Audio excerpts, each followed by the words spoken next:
Okay, so picture this. A national tragedy unfolds, the whole country's reeling, and in the middle of it all, the White House takes aim at more than 100 of the biggest, most well-known charitable foundations in America. What follows is this huge, high-stakes clash over the Constitution. So yeah, let's dive right into this fight for free speech. And this is basically the first shot fired. Right after the killing of conservative activist Charlie Kirk, Vice President J.D. Vance comes out and he does not mince words. The administration's position is made crystal clear. They believe a whole network of nonprofits, NGOs, is to blame, and they are planning to do something about it. And right here, this is where you can see the battle lines being drawn. On one side, you have the White House saying a network of liberal funders is responsible for political violence, and they're threatening to tear these organizations down. But on the other side, the foundations are firing back, saying, hold on, you're just using a tragedy to crush dissent and attack our basic American freedoms. So how did we even get here? I mean, how does the tragic death of one individual escalate into this massive fight over the First Amendment itself? Let's walk through the timeline of exactly what happened. And it all happened incredibly fast. I mean, look at this. September 10th, Charlie Kirk is killed. Almost the very next day, the White House starts pointing fingers at what they're calling networks of funders. And just a week later, by September 17th, the world of philanthropy gets together in this really rare show of unity and fires back with a huge open letter. All right, now let's get into the nitty-gritty of these accusations and the really unprecedented way the philanthropic community responded. Because we're not just talking about some heated rhetoric here. This involved some very serious, very targeted threats. Yeah, and this wasn't just, a few small groups pushing back. We're talking about over 120 foundations and nonprofits. They all came together, signed this letter with a single voice, and created this incredibly powerful, unified front against what the administration was threatening. And these were not vague threats, not at all. The administration was super specific. They talked about dismantling networks.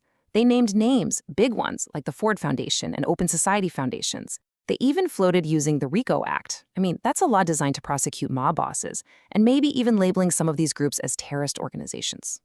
And here it is. This is the core of their defense, pulled right from that open letter. They're saying, look, we condemn the violence, of course, but they flat out reject what they see as an attempt to use that violence as an excuse to shut them up, to twist what they do, and at the end of the day, to take away their freedom of speech and their right to even exist. So you're probably wondering, how could the government actually do this? Well, the key piece of leverage they have is an organization's tax-exempt status. Let's dig into the mechanics of how a threat like this could actually play out. It really all comes down to this little section of the tax code, 501c3. This is what allows charities, hospitals, universities, you name it, to operate without paying federal income tax. And for pretty much all of these groups, losing this status, well, that would be a death sentence. It's game over. So, how would they try to pull it off? It looks like a two-pronged attack. First, the straightforward approach. Just argue that something a group is doing is straight up illegal and boom, they're no longer charitable.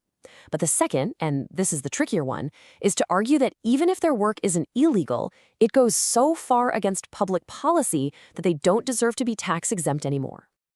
Now, this public policy argument isn't something they just pulled out of thin air. It actually comes from a major Supreme Court case from 1983, Bob Jones University v. United States. In that case, the court said the IRS could revoke the university's tax-exempt status because its racially discriminatory policies were a clear violation of a fundamental public policy. Okay, so that's the threat. It's pretty serious. But what about the defense? As it turns out, nonprofits aren't just helpless here. They're actually protected by a pretty powerful set of constitutional shields. And what a defense it is. I mean, first, you've got the big one, the First Amendment, which says the government can't just target you because they don't like your views. Then, the Fifth Amendment guarantees due process. And on top of that, there are even specific federal laws on the books that make it illegal for the White House to tell the IRS who to investigate, and that give a nonprofit the right to fight back in court before they lose their status. And this part is absolutely critical. Even in that same Bob Jones case, the Supreme Court set a really, really high bar. They said that taking away a group's charitable status should only happen when there is, and I'm quoting here, no doubt that what they're doing goes against a fundamental public policy. We're not talking about a policy the current president dislikes, but something deep and established across the entire government. And this isn't just some old, dusty law either. Just last year, in 2024, the Supreme Court handed down a unanimous decision in a case called NRA v. Vulo, and they basically said, loud and clear, that government officials cannot use their power to punish advocacy groups for their speech. It's a huge modern-day reinforcement of that First Amendment shield. So let's zoom out a bit. When you step back from all the legal jargon, you realize this isn't just a fight about tax law. No, this is a much bigger fight about the role of advocacy, the role of dissent, and really the role of free expression in American democracy. So you might be wondering, wow, has anything like this happened before? Is this kind of political pressure on nonprofits totally new? The answer is not at all. Actually, using the tax code as a political weapon has a pretty long and bipartisan history. Just take the Johnson Amendment from 1954. A lot of people forget that it was passed by Lyndon B. Johnson specifically to shut down two conservative charities that were giving him trouble. And, more recently, in the 2010s, there was the whole IRS scandal where they were accused of unfairly targeting Tea Party groups. Though it turned out progressive groups got extra scrutiny too. It seems like this is a temptation that just keeps coming back. And this really gets to the core principle at stake here. As Professor Beth Gosley points out, our whole system, this whole marketplace of ideas, is built on the legal foundation that organizations, just like people, have constitutional rights. That's what allows groups from all over the political map, from Turning Point USA on the right to the Southern Poverty Law Center on the left, to make their case to the public. And all of this leads us to one final, really critical question.